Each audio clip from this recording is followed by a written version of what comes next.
Hello. In this video, I'm going to show you how to use the Wand tool in PIXLR E. Really nice tool for selecting areas of your image. Let's get to it. So I will open a new file. I'm using Ultra HD. And for this demonstration, I want my background turned off. So it's turned off, and I'll hit Create. And I've now got a nice clear file.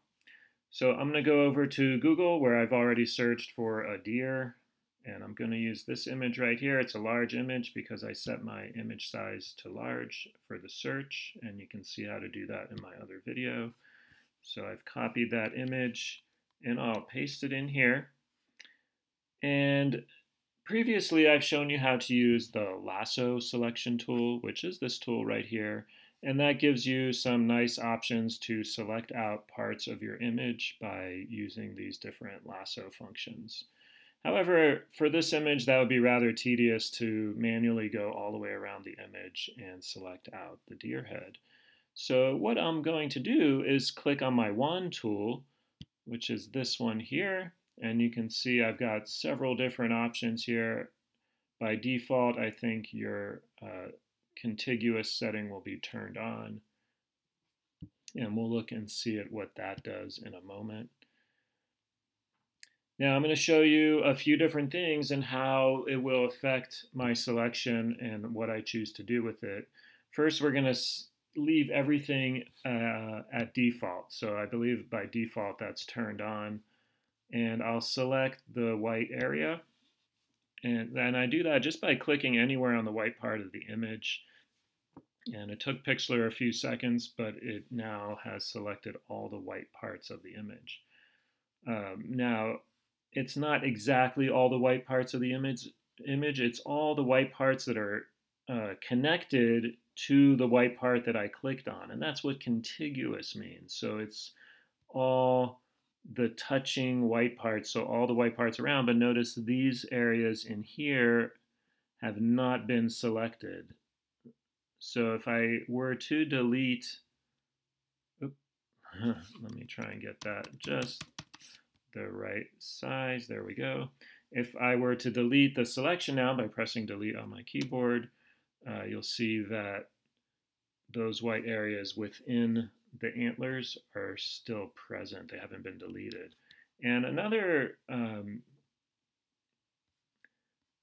aspect of the tool is that it didn't select all the way to the edge. So we'll look and see what we can do to get it to select all the way to the edge of the reindeer head. All right, so let's look at our tool settings and see how we can do that. I'm going to undo the deletion, and I'll deselect by pressing Command D, or you can go to Select, deselect, which would be there, visible if you had a selection.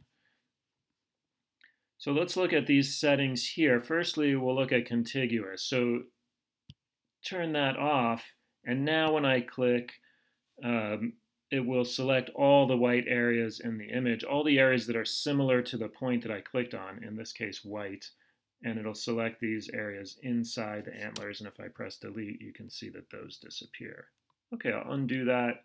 We still have that white edge that you can see there, which could be problematic later on. So let's go back here a little bit, and I'll deselect that again. And we'll look at some of our other settings. So this setting here, tolerance, is really important for the wand tool. And what the tolerance does is it tells the wand how much to deviate from the point that I click. So, and what it's deviating from is the tone, the tonal value. So if we were to zoom in here, you can see that the edge doesn't just go from white to gray. It has some feathered edging. So it's a subtle shift from the white. In these pixels here, it's a subtle shift from white to the solid gray. And that's what's causing the problem and causing it to have that white edge. So what we want to do is increase the tolerance, and that tells the magic wand, hey, select these areas that are a little bit darker than this white that I'm clicking on to start the selection. So my mouse pad is really sensitive when I zoom in there, so it's a little hard. but I've set it to 129, which is almost 100 more than where it was before. Let's see what happens. So I clicked on the white, and it's what you want to look for is to make sure it hasn't bled into the area of the picture that you want to keep. So it hasn't bled into the gray. That's good. And I'm going to press delete now, and I'll deselect. And that looks a lot nicer. So now I've got the deer head selected out. I've deleted the white, and you can see that where the selection came up to the edge of the deer head, there's a lot less of that white edge. There's still a little bit, and sometimes it's hard to get it perfect, but you want to do the best you can. And we could certainly try one more time and maybe up that tolerance just a bit more. So I undid the delete, and we'll up it. Let's try 175-ish, and I'll press here again on the white. So what you can see now is that I went too far, because now it's actually selected the deer head, because the deer head is within the range of 176 tonal values from the white that I clicked on. And so the only areas that are selected are these little dark spots on the edge of the deer head. So 176 is too high. Maybe you could go in between somewhere like 150. I'll try that. And click there. Let's see what happens there. So you can see there, because there's shifts in the gray, it selected some of the gray of the deer head, but not all of it.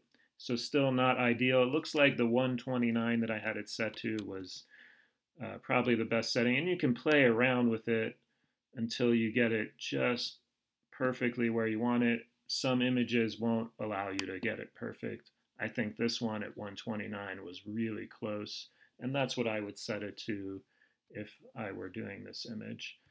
So again, I have contiguous turned off, so it selects these areas that are closed off by the gray, and I've increased my tolerance to kind of push in on the edges where there's that little feathering between the white and the gray. And now I can go ahead and delete the white, and Command D to deselect. And I now have my reindeer head, or elk maybe, but the deer head is nicely clipped out with a few pushes of the button, which is much easier than using the lasso tool. So one more point about the selection tools. Let's go back here a little bit. If, for example, I did not want these two little bits here, I want to cut these parts of the antler out, you can combine your selection tools. So right now I'm in my wand, I can go ahead and click on my lasso tool, and I can use any of the lasso tools. And what I can do, if I hold down Alt or Shift, let's see, actually it's a little different on PIXLR. So Shift will add. So Shift, notice these here, Control. Okay, so Control will subtract. So notice how this has an empty square on top of the filled square, and this has a filled square and a filled square. It says Add to Selection and Remove from Selection. So we want to remove. You can click on this icon here, or you can just hold down Control, which it tells you there. And what you can do is holding down, okay, let's just click on it. And we'll click on it, and what you can do is draw around this part of the antler, and what it'll do is it'll remove it. Oh man, I did it backwards. So I'm gonna undo that, Command Z. And actually you want to add, I was thinking that the deer head was selected, but actually all the white is selected. And that's okay if that happens, just do Control Z. So actually I want to add to the selection, and I'm going to add this little bit here to the white. There we go. And add this little bit there. And again, I have the add selected. And now when I hit delete, it'll just delete out those little gray bits. There we go. So now my antler looks like that. And just an easy way to add and subtract from the selection that the wand. So the wand might not be perfect. If there's a little bit of leakage into your image, you can use the add or subtract with the lasso after you've used the wand to fix up little parts. So a nice little feature there, and we now have the deer head, which we'll use in the next video tutorial, in which we'll cover blend modes, a really fun feature of PIXLR, and we'll see what blend modes do to our image. And we'll start with this deer head when we get there. So I'll see you in the next video.